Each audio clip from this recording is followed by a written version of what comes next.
Então, muito boa noite a todos.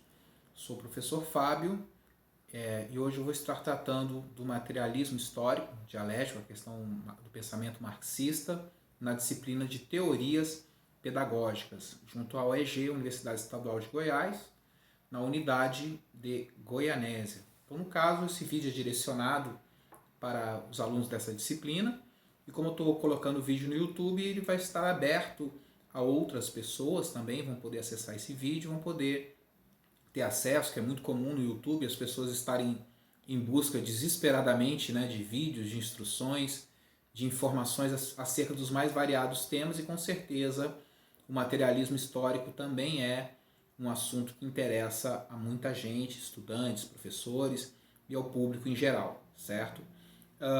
Esse tema que está sendo trazido hoje, do materialismo histórico, ele é muito importante porque, no contexto acadêmico, é um assunto recorrente, é um assunto importante. E quando nós vamos escrever um trabalho científico, o trabalho acadêmico em si, seja um artigo, um TCC, uma monografia, uma dissertação de mestrado, uma tese de doutorado, ele há de ter uma base teórica que vai estar fundamentando o trabalho. E essa base teórica ela não é um trecho isolado, conforme é no projeto, que tem lá um referencial teórico. Não, quando você vai escrever o texto propriamente dito, essa teoria ela dialoga com o trabalho como um todo. Não é uma coisa estanque e isolada. Aqui está a teoria. Não, na verdade a teoria ela vai estar presente no trabalho, no corpo do trabalho como um todo, dialogando ali, né? Seria mais ou menos talvez como um sistema operacional, que às vezes ele está lá dando, né, suporte para o software, para as outras coisas funcionarem no computador. Né? Então, quando a gente fala da escrita do trabalho, chega um dado momento que a gente tem que fazer uma escolha teórica em torno do nosso trabalho. Né? O orientador vai estar dando esse direcionamento. Né? Se você vai trabalhar com materialismo histórico, se você vai trabalhar com fenomenologia, se você vai trabalhar com pós-estruturalismo, com um olhar talvez para os estudos culturais, se é uma pesquisa etnográfica, no caso. Então existem diferentes caminhos, diferentes vieses e possibilidades. Agora, por que alguém escolheria o materialismo histórico? Quando a gente escolhe uma base teórica para uma temática, para um assunto que vai ser estudado na perspectiva acadêmica, a gente não escolhe o tema porque a gente acha ele bonitinho, legal, porque a gente é fã, né, que vai balançar a bandeira e vai torcer por aquele método. A gente escolhe um método porque ele dialoga bem, ele se encaixa, existe uma questão de consonância do tema com a teoria. Então, por exemplo, eu poderia trazer aqui um trabalho que está sendo pesquisado, orientando as minhas, sobre sujeitos da EJA. Então, a EJA é um campo bem interessante na educação, porque quem é o público da EJA? Quem são os sujeitos da EJA? São adolescentes, jovens, adultos, idosos, e muitos deles pobres e da periferia, trabalhadores, né, do trabalho operacional, ou seja, um trabalho mais braçal, que estão na condição da base da pirâmide social. Né? Então essas pessoas trabalham o dia inteiro, muitas das vezes em trabalhos penosos, difíceis, e à noite vão estudar, né? Muitos conseguem encontrar então a força de vontade para ir à escola e lá então voltar a ter um contato com os livros, com conhecimento, com saber, de modo a abrir novas portas e possibilidades e um futuro melhor empregabilidade, e não só a questão do emprego, dinheiro e renda, mas conhecimento, cultura, arte, condições, recursos para que ele venha a melhorar a sua própria vida. Então, e não só melhorar de vida economicamente falando, mas perceber o seu local, perceber-se no mundo, perceber as contradições, as dificuldades e de alguma maneira se posicionar no mundo e buscar melhora para si, para os seus e para a sociedade, como a vida como um todo. Então nessa luta, né, é muito interessante a gente pensar, por exemplo, o trabalhador que precisa sair em determinado horário do trabalho para ir até a faculdade, para ir até a escola estudar, ou alguns casos faculdade também, eu estou pensando na questão da EJA, questão escolar, né, no período noturno, muitas vezes tem um chefe, um gerente, um coordenador encarregado faz questão de sabotar essa saída da pessoa para ir para o trabalho. Né? Chega assim, em um determinado momento, chega sempre aquela questão clássica, né? Ou você estuda ou você trabalha. Então existem chefes, gerentes que dificultam. Então isso mostra a questão da luta de classe, que é um conceito do pensamento marxista, essa contradição que existe na sociedade, essa luta, essa dificuldade, né, que a gente tem, que a gente não está na sociedade, estamos numa sociedade de classes, né, de pobres, classe média, e a elite, os ricos, né, na base, no topo da pirâmide, e no caso do Brasil vai existir um fosso, vai existir um imenso abismo social entre as diferentes classes, né, e cada vez mais está sendo dificultado o acesso, né, ou seja, a pessoa emergir, ascender socialmente. Então, cada vez mais a classe mais baixa, a classe mais pobre está sendo achatada para baixo e existe um abismo social gigantesco entre uma classe e outra, e está tendo, principalmente no Brasil, em outros países da América Latina, na África, em alguns pontos da Ásia, um aumento cada vez maior da pobreza, da exclusão e da desigualdade social. Então, quando a gente pensa essas coisas, estou falando de um tema, uma pesquisa que envolva a EJA, isso então nos faz pensar justamente dessa perspectiva material objetiva. A gente não está pensando numa questão subjetiva, a gente está pensando simplesmente nos aspectos culturais, que são importantíssimos na nossa vida como um todo ser humano, mas a gente não fica restrito a isso. No caso, a gente, nesse tipo de pesquisa que foi proposta, o tipo do trabalho que chegou para mim, eu dei a orientação, foi orientado no sentido de pensar a questão material, a questão objetiva, questões práticas da vida. Então, o pensamento predominante na sociedade, a gente vai então ver uma antítese, o que seria o contrário disso, o que seria que a gente pode construir de diferente, para formar então algo novo, algo diferente para poder modificar as estruturas que estão aí montadas. Então, quando a gente trabalha na área de ciências humanas, nós temos esse interesse de olhar para o mundo, não estar satisfeitos com a questão da violência, da pobreza, da desigualdade social, da exclusão, e a gente quer, através do pensamento crítico, a gente quer, através da discussão das estruturas, levar então a constituir uma sociedade mais humana, mais solidária, onde as pessoas tenham condições de viver com uma vida digna.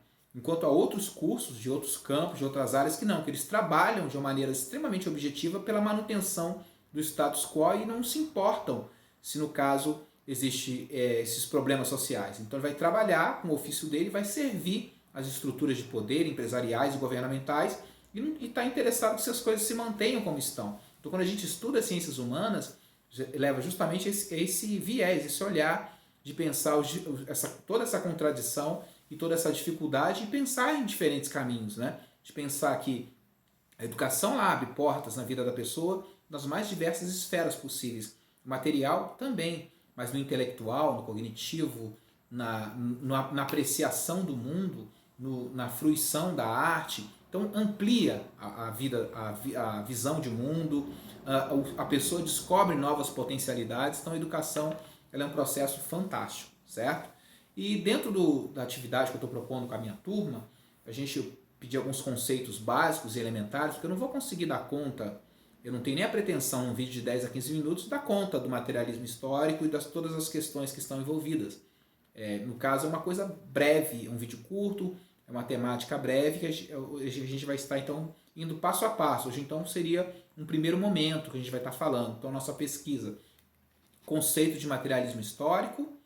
Então, tem esse texto, tem textos que foram enviados, tem o vídeo aqui, outros vídeos de apoio. Então, e vocês podem estar realizando pesquisas, investigação, no intuito de ampliar os conhecimentos de vocês, não ficar simplesmente restritos àquilo que está sendo disponibilizado, certo? Então, o materialismo histórico, o conceito disso, pensar a questão da dialética, né? A dialética hegeliana, mas eu quero mais, no caso, eu quero pensar mesmo o significado da dialética, essa questão dessa disputa, dessa relação de forças opostas, né?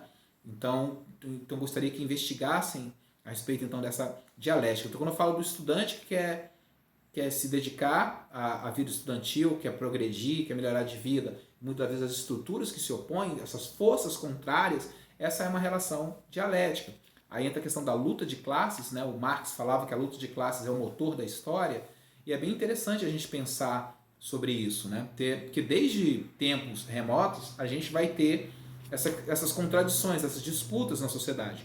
O Marx escreveu sobre os modos de produção, modo de produção primitivo, na pré-história, o modo de produção escravista, lá na antiguidade, modo de produção hidráulico, né, também chamado de asiático, né, que pega lá as civilizações, né, do Egito, da China e da Índia, que elas se fundamentaram a partir de rios, né? No Egito, né, com o rio Nilo, a China com o rio Huanghe, rio Amarelo e outros rios lá, e a Índia com o rio Ganges, né? Então esses estados, então eles tiveram esse cuidado de se formar a partir dos grandes rios, da agricultura, então é muito interessante a gente pensar nisso, né? O modo de produção feudal, na Idade Média, que era bem dividido, né, a sociedade, né, entre os camponeses, os trabalhadores, a nobreza, tal, os senhores feudais. Então é tudo muito bem separado, as suas funções e o seu espaço na sociedade. A sociedade capitalista, né, que então vem se modificando ao longo do tempo até chegar àquilo que nós temos hoje. Então, dentro do capitalismo, que a gente viu como depois a questão da Revolução Industrial, o homem deixa o campo, vem morar na cidade, a produção, e as máquinas, a indústria. Então tudo isso impulsionou o capitalismo, né? Onde se antes o mais importante era a terra, o mais importante agora passa a ser então a terra no sentido medieval, né? Dos feudos, né? Agora passa a ser então a produção, a geração de bens, serviços, riquezas, né? E nessa questão do capitalismo, a massa de trabalhadores trabalhava 12, 14 horas por dia e não conseguia ver um vencimento, não conseguia ver o fruto do seu trabalho, certo? E a questão socialista, de que o Estado controla a estrutura e as pessoas teriam acesso ao saúde, educação, moradia. Então seria uma sociedade onde as pessoas teriam uma condição de vida equivalente, né? Aí tem várias críticas, tem várias discussões em torno disso, né? Da ambição, quem quer uma coisa, outro que não se esforçou, tal. Mas uma sociedade onde as pessoas têm... Hoje nós temos um outro caminho, que é o estado de bem-estar social. Os países do topo do IDH tem isso. Então o Estado garante saúde pública de qualidade, saúde de qualidade, e com isso automaticamente a violência fica de lado. Se você for pegar a Holanda, já fechou presídio porque não tem demanda de preso. Porque a pobreza, a violência, ela é prima irmã da pobreza e da desigualdade social. Quanto menos desigualdades tiver numa nação, menor será a violência. Quanto maior for o abismo social, quanto maior for a pobreza, a desigualdade, maior será a violência. E muitas das vezes as pessoas, os governos, as autoridades não conseguem fazer essa equação, essa conta de perceber que reduzir a desigualdade social e a pobreza significa também reduzir a violência, né?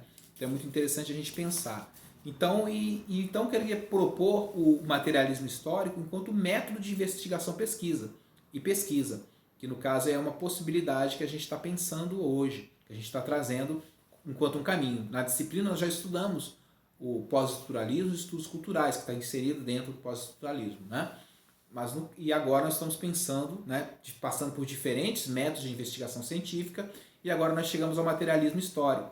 Eu vou apresentar para a minha turma o livro Um Toque de Clássicos, que é um livro da UFMG, que discute os três, né, pilares lá da sociologia, e a partir de Marx, onde ele discute então o pensamento, né, marxista tal, e esses pontos que a gente está colocando hoje, e outros textos que a gente vai estar apresentando, que vão estar discutindo, no caso, o materialismo histórico enquanto método de investigação e pesquisa científica, que é a segunda questão que eu estou trabalhando com a minha turma.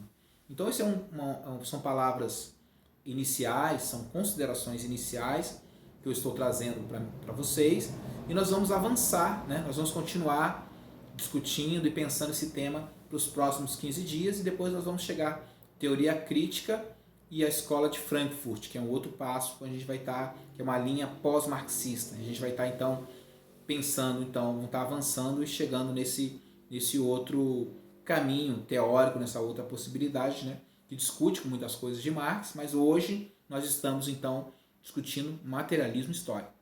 Então seria a introdução ao que eu gostaria de apresentar para vocês.